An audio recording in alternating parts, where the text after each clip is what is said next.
Sporting Advantage, and today we're talking about increasing some productivity in the workplace through fun, health and fitness. So we're going to have a bit of fun. We're going to look at a variety of ways that we can get people active, get people moving around, having some fun within the workplace, and how that can actually benefit our workplace.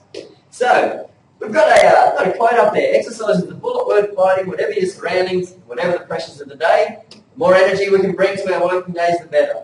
Richard Branson, pretty fair sort of comment he's thrown in there for us, and that's true. So looking at your workplace, are all your employees, all your team, are they fit and healthy? Are they motivated to be productive and self-motivated? Are they leaders? Do you have a lot of staff that take sick days, or are they wanting to come to work because you're an employer of choice? So these are some of the questions we need to ask ourselves, and if we answer no to any of those, or then we need to look at how we can develop that. So what we're first going to talk about, so Virgin. Okay, I love the way Virgin companies are set up. It's all based around fun. They do things in an enjoyable way. Obviously, Richard Branson, I find, is pretty inspirational the way he does things. Not keen, not to shy away from taking a challenge. Okay, but really puts things together in a way that people enjoy themselves. Okay, they take the work seriously, but not themselves seriously. And I think that's really important within a workplace, that we have some fun and we look at different ways of having fun, which is what we're going to explore through some health and fitness. So basically, some of the things, I guess, from my past in the way of some of the things that I've done. I used to work in a fitness centre. Obviously, everyone's pretty active, pretty healthy within a fitness centre. So we used to hold basically gym parties. We'd get all our members along, or plenty of members, and have a bit of a party. And I mean, the stories that had come out of that, you'd have stories going on for a month, okay, with fun sort of things that happen. And it's the same sort of thing within a workplace. If we create an environment where people can get out and play some sport together. Okay, some of the stories and the yarns, and I ran 30 metres to score a try, in which it might have been just falling across the try line from 2 metres out. Okay, but it doesn't matter. It's fun and it creates interest within the workplace. I mean, where I used to work, also we used to play a bit of hallway cricket. Okay, just a bit of fun, you know, a little plastic cricket bat, and just basically have a bit of a laugh. Okay, break up the work that we're doing. Even things just like spreadsheets. Okay, you might have an acronym. It might be some big long acronym, some big name for a spreadsheet, and it's descriptive of what that spreadsheet is. We used to call them Bambi and Rocky and things like this, that you remember what they were about, and it was just, again, it's a little bit different. I was thinking outside the square of how to make our workplace a little bit more interesting and a little bit more enjoyable. Now, sport. Okay, obviously, Sporting Advantage, I focus a fair bit on sport. So I'd like to use the Queensland State of Origin team as a bit of an example, and using how sport is structured and the lessons that we learn from sport, how they can be related back into our business. Okay, so obviously, State of Origin, Queensland's won the last 5 in a row. Any New South Wales fans out there? No, that's probably a good thing, and I wouldn't admit to it either, even if you were at this point. But basically, Queensland, it's not the fact that we've had better players over the last 5 years, it's the fact that they really get in and they play for each other. The team morale within that team, okay, they want to make that tackle for each other. They want to go that little bit further and really push themselves, because it's in that team environment.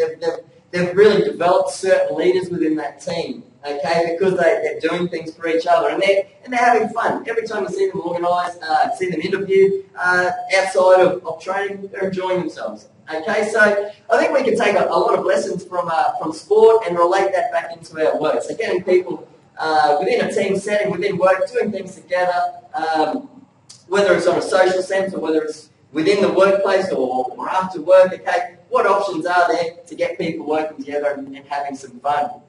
So, Fish, that's something else I want to talk about. Has anyone read the book Fish? No, but it's been brought up twice this weekend. Brought up twice this is the third time, so I'm going to go and read it. It is brilliant. We have an institute in our call centres. Yeah, awesome. It's if you have not read it, it is a must-read book. It is wonderful. Basically, the main principles it's working on, and it's a really easy book to read. It's a light story, but the principles that are coming out of the fish philosophies, okay, is the fact that we can choose our attitude, okay, whatever we are doing, we can choose our attitude. Play, okay, have some fun, okay, play in your workplace, okay, just like when we were kids, okay, everyone loved playing games when we were kids, okay, so let's play. Be present. So when you're talking to someone, actually listen to them.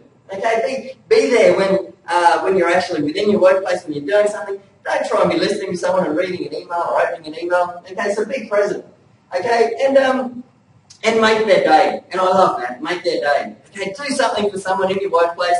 They're going to go, wow, that was pretty good. Okay, and they're going to remember that. Or they'll go home and tell their partner about that. And it really does make their day. So I guess the whole thing that I'm looking at there is the fact that in business we can choose, we always have choices, okay? We can choose how we work, we can choose how we make decisions, we can choose our attitude, okay? So we can choose to have fun with our colleagues, okay? We can choose to incorporate some sport or some team building activities, okay? We can choose every day how we take our attitude into work. And I think that's a wonderful thing. Vicky Wilson, and a few other people have said this throughout the years, but if you always do what you've always done, you'll always get what you've always got. Okay, so if you're sitting in a workplace at the moment and going, yeah, I don't get that excited about going to work on a Monday morning, okay, and we could be a little bit more productive, we could probably get a few more things done, okay, then there's no reason why we have to stay like that. Okay, we can choose to make a difference, we can choose to implement, particularly along the lines of some health and fitness programs to really kickstart our business and give our workplace a little bit more energy and get things going. So, how can we really benefit? So from some workplace health and fitness programs, how can we benefit? Okay, so what is in any business, what should be our number one priority? What is our most important asset? Our people. Our people, of course, our people. Okay, so we really need to look after the people within our business. Okay, if we're looking after the people who are working for and with us, okay, there's a lot more chance that they're going to go that extra little mile, just like the Queensland State of Origin team. Okay, they'll go that extra little bit, do that extra little bit for you. Okay, and really, it might be something small, but it'll be something that will provide benefit to us. Okay, so through sport and through some team building activities. Okay, so if we were to run some games or maybe put together a social footy team, a social touch footy team in a competition, okay, or go and play some lawn bowls together, okay, or bring someone in and run some team building games with us, like play some games like dodgeball or noodle hockey or some things like this, okay. We're going to see within our workplace who's going to emerge. We're going to be able to identify our leaders, okay. We're going to be able to develop, okay, through sport, develop leadership qualities. Okay, Ricky Ponting, obviously a fantastic leader. He's probably in the most envied job in the country as the captain of the Australian cricket team. Although under a little bit of pressure at the moment, I'm sure he'll come through because he is a fantastic leader, which is what sport teaches us. Okay, so through some team building activities and through health and fitness and sport, we can develop our leaders within our workplace. Okay. We can obviously have fun, and that's what we're always coming back to. Okay, everyone's got to come back to fun and enjoyment. Okay, if we're enjoying ourselves within the workplace, we're going to be motivating each other. Okay, we're going to be working together. We're going to be more productive. Okay, and that's what we want. Okay, so if as an employer you provide a range of different programs which are going to help increase the health and fitness and the well-being of your team and your staff, okay, it's one of the things of becoming an employer of choice. It's going to help you retain your team. Okay, we know the cost involved with okay, someone moves on from our business and we need to recruit someone else. Okay, the time that it takes to go through that recruitment process, the time that it takes to train that new person. Okay, as good as they are, we still need to train them. They still need to take time to get accustomed to our working environment. Okay.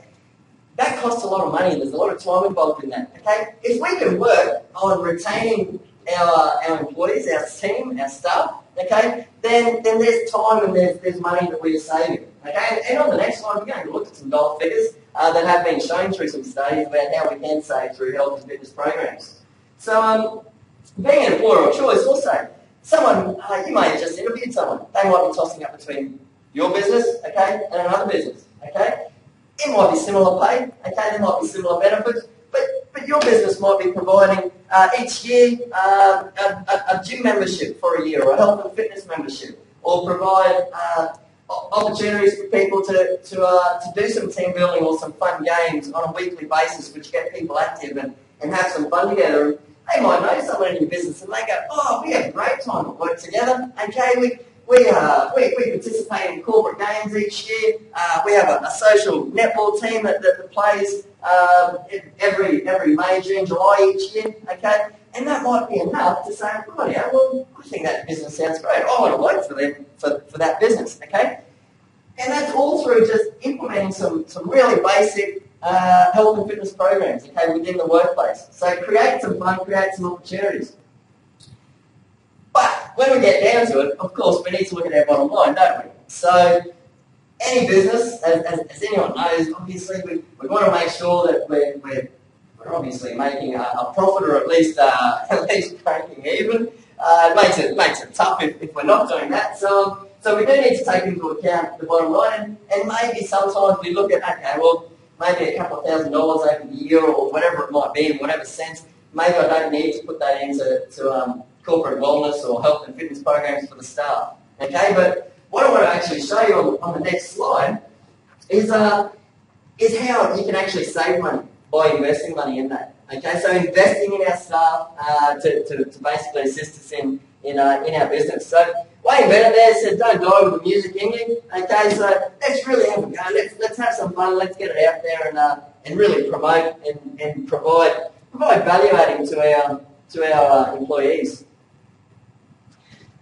So, what I'm actually looking at here is actually some studies that have been done. Okay, so some research that's been done on different corporate health and wellness programs throughout the world. The majority of these I'm looking at are from the United States, and they range in time over the last 10 years. Okay, so the first one, Metro, and excuse me that I'll need to use a few notes for this because there's specific stats which I want to make sure that we get right. So basically, Metro is the Capital Metropolitan Transportation Authority. Okay, in Texas, 1,200 odd employees. Okay, what they did, this was a study that was done with them over from 2003 to 2007. They implemented a very comprehensive wellness program. Okay, it incorporated personal trainers, it incorporated a gym within their workplace.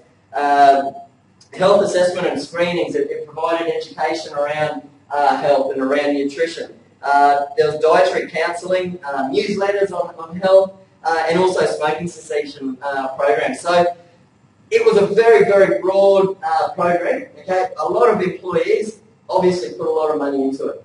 Okay, so what they actually found over that course of time was that they actually reduced the cost associated with healthcare and absenteeism. Okay, so less sick days being taken. Okay, they improved employee health. Managerial staff actually reported that morale had increased. Okay, within the business. Okay, they're all positives. Okay, the biggest thing, and if we're looking at the bottom line, is that they had a return of investment of $2.43 to every $1. So basically, for every dollar they spent on this program, they saved $2.43. Now that I feel is pretty important when we start looking at, okay, well should we know that it's going to be good and we can see the fun involved in implementing a health and fitness or a corporate wellness program, but if we're looking at the bottom line, is it really beneficial? Okay, a study like this is showing that yeah, it can be beneficial. Okay, so another one, Motorola, obviously a pretty big international company. Their wellness program, okay, return of investment of $3.93. Okay, so again, for every dollar that they were spending on their program, they were saving $3.93. Now that's pretty impressive. Johnson & Johnson, okay, their program, their average annual healthcare savings of $224 per employee. Okay, that's again looking from a different perspective. That's big savings. Okay, Caterpillar. Okay, their Healthy Balance program. They're projecting to save $700 million by 2015. Okay, so again, they're big numbers, they're big companies, they're global companies, and that's okay. But it can relate. We can see that yes, putting an investment into our employees through health and fitness can provide a return of investment back into our business, which is wonderful.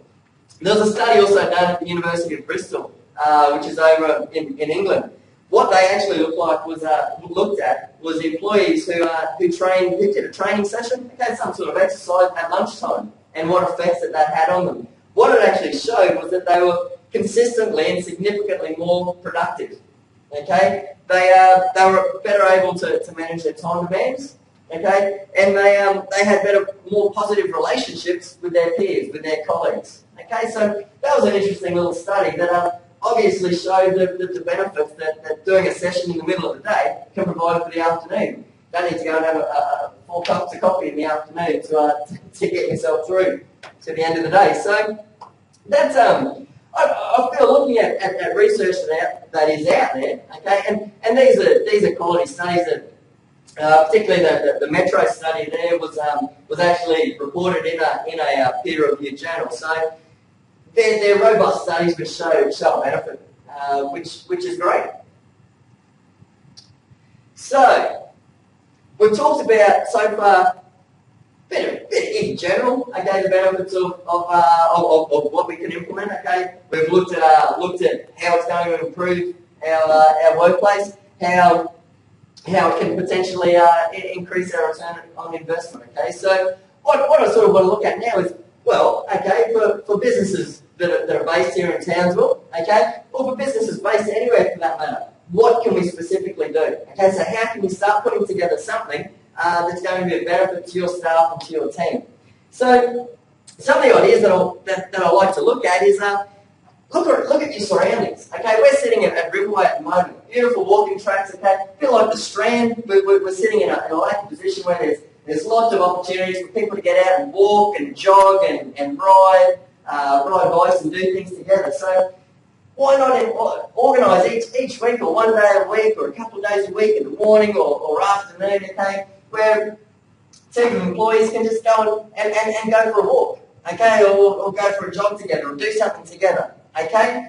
And any exercise and health related sort of training program, if we can incorporate a social aspect of it and some enjoyment involved in it, we're more chance to continuing it, okay, making it a lifestyle, which is what we're really after.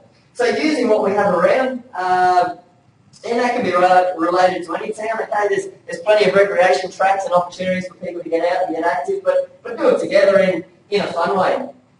Okay, then other things that we can look at, we might look at bringing a personal trainer in. Okay, then again, businesses, if we want to go a little bit harder at it, things like the boot camps or your circuits in the park, those sorts of things, okay, can really appeal and again within a workplace get people working together and having some fun. Looking at what sporting clubs are around, okay, what opportunities there are for people to get involved in sport within the community. Okay, it might be a social team where you enter a social netball or a social basketball team in a 6-week or a 12-week competition. Okay, again, it doesn't have to be competitive. Can be competitive if you like, but again, it's just getting out of the office and doing something fun. So there's plenty of those types of opportunities. You might be aiming towards a fun run, okay, or a walk, okay, that might be on. There's plenty of those in across the whole world, okay. There's plenty of opportunities. Australia Day fun runs throughout Australia, okay, happen. Mother's Day fun runs, okay. There's plenty of opportunities there where we can get out as a team and aim for a certain event, okay. So these days also, particularly in your big centres, you've got corporate games that are organised, okay? Brisbane, Sydney, Melbourne, Thredbo, throughout Australia have large corporate games. We're now organising, we started last year, corporate games in Townsville, okay? And again, it's a one-day carnival, and you can enter into a range of different sports and participate in a fun way with your colleagues.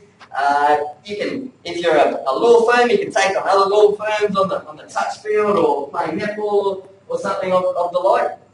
And it's just good fun. It's a networking opportunity we get out and have a bit of fun. So the corporate games, it's good. There's corporate events through outrigging clubs, rowing clubs. Okay, corporate triathlons are really popular in a team event and a great fun to do. Okay, so see what is available within the community and use that as a target. It can even be used as a reward for staff. Okay, if as an incentive to achieve certain results. Okay, and say, right, this is our goal. This is what we want to get to, and set some indicators that are going to get us to that point. Okay, so it's like again relating it back to a sports setting with volunteers within sport. We want to reward and recognise our volunteers. Okay, and look after volunteers and provide incentives for them. It's the same within our workplace. Just reward and recognise the work people are doing by providing fun opportunities like getting involved in sporting competitions and corporate games. An educational aspect as well. Okay, have people bring in professionals that can run a nutritional course, okay, to teach people what types of food to choose, okay, or how food is actually used in the body, okay, different types of food and maybe some of the eating plans and diets that are out there, what might be some of the differences and why would I choose aspects of one compared to aspects of another, okay, and things to look out for, some of the myths that might be out there or some of the misconceptions we have, because we are marketed a lot of information about food and about eating well, so what's going to work best for me? Okay, because we're all different, we can use that as a personal experience and a learning experience through some workshops. Okay, workshops around how to do strength and conditioning training or how to get the most out of exercise and sport. Okay, so we can provide workshops for our employees and for our staff to help educate and train and develop our staff to look after themselves.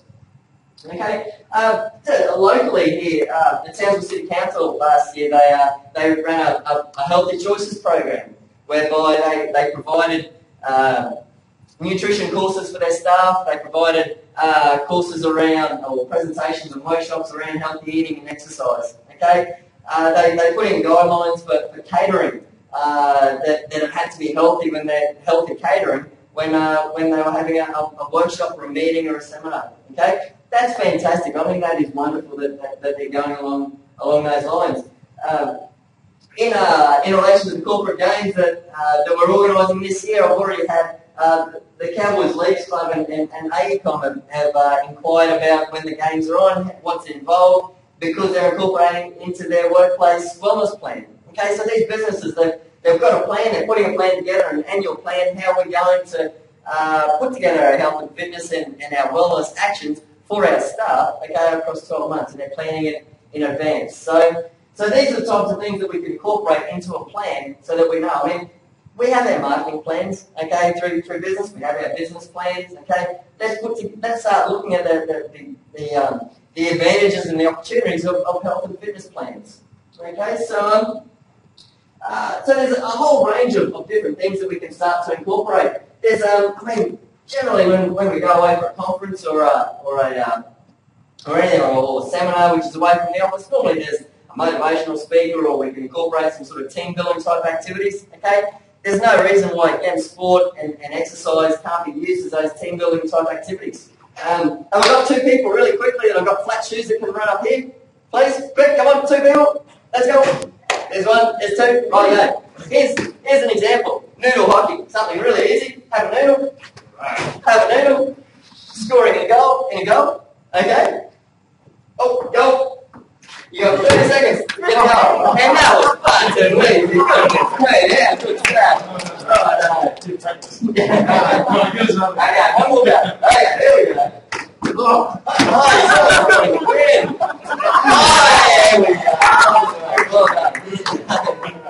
go. Well done. Well done. So something like that, it's so easy, okay, and it's so much fun to do, okay? And they're the sorts of things that we want to start doing with our employees and having a bit of a laugh, okay? So that's a little example of noodle hockey. So, pretty much what I've been talking about, obviously, is getting people active, having some fun, okay? Something like that, okay? Something as easy as that is good fun, okay? So, basically, as Sporting Advantage goes, these are the sorts of things that we provide. Okay, so we do workshops on health and activity and nutrition, different challenges within the office that get people active. Okay, things like the race around Australia. Okay, where depending how much exercise you're doing outside the office, you might do a 30-minute walk or a 50-minute ride on your bike. Okay, and that constitutes how many kilometres you move on the map. Okay, and then we're racing around Australia, see who can get around Australia the quickest. Okay, there's options with challenges like that where we run a no-tackle rugby league, so a similar sort of thing. Depending on the type of exercise you're doing, constitutes whether you score a try or whether you lose the ball and hand it over. Okay, we do a basketball one, we do a cricket one. Okay, so different fun opportunities within the workplace that run for a 4 to 6 to 8 week period that gets people active and motivated within. Different team building, okay, a whole range of team building games like this. We incorporate a bit of noodle hockey, a bit of noodle octopus and Red Rover and all sorts of fun games. Kick tennis, clap catch for those that have come anywhere near my exhibit for the last couple of days. We've had a game of clap catch with me, okay, and that's been pretty entertaining. So, and then obviously the Townsville Corporate Games, okay, as an example. Is an event later in August where businesses can enter teams across a whole range of sports. It's all in the one location and all based around having fun, getting in and meeting people and doing something with your workmates outside of the office. Okay, so again, everything we want to do, okay, let's make it fun, let's get people active, okay, let's get people a bit more healthy, but make it enjoyable. That's going to translate across, okay, if we put some dollars into it, okay, and provide some really good services and provide a good plan of wellness or health and fitness within our office or within our workplace, we can see just from some of the studies that are out there from big businesses that have done this, okay, what we can get out of it. Okay, we know we're going to increase productivity. We know we're suddenly going to increase our reputation as someone that people want to work for, okay, and don't want to leave and they want to be involved. Want to come to work on a Monday morning, wake up and go, excellent, I'm going to work, okay, because I'm going to have fun, okay, and I enjoy the people around me, okay, and we're going to have a good time, but we're going to take our work seriously, we're going to get stuck in and be productive, okay, because we want to achieve for this workplace. So that's really what I sort of wanted to go through. As Michael Jordan, and a pretty fair quote, some people want it to happen, some wish it happens, others make it happen. Okay, so in your workplace, make it happen. Okay, there's no reason why you can't if you're not the decision maker. Okay, take it to the decision maker and say, look, this would be great for us. Okay, we think we'd love to do this, and this is why. Okay, we can give them some proof around it and provide the reasons for it. Okay, but I'm sure we don't have to give too many reasons to want to have fun, okay? I certainly don't. So, if anyone has any questions, okay, feel free to come and catch me over at the store, or there's no other. I mean, send me an email, give me a call, okay? Anything you like, or you can ask a question right now if you'd like. Have any questions for Wicked Law? See, there are people in here. Okay, well, thanks very much for coming on, guys. I hope you've got something out of that, and please feel free to give me a bell at any time if you want to go through anything else in any more detail. Thanks.